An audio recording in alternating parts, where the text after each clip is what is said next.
Welcome to Senseon. This video is all about how to program your electronic cabinet locking system. Let's get started.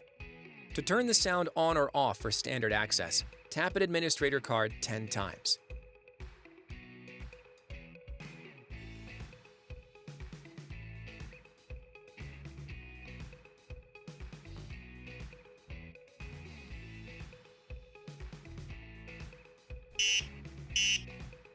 Wait 3 seconds,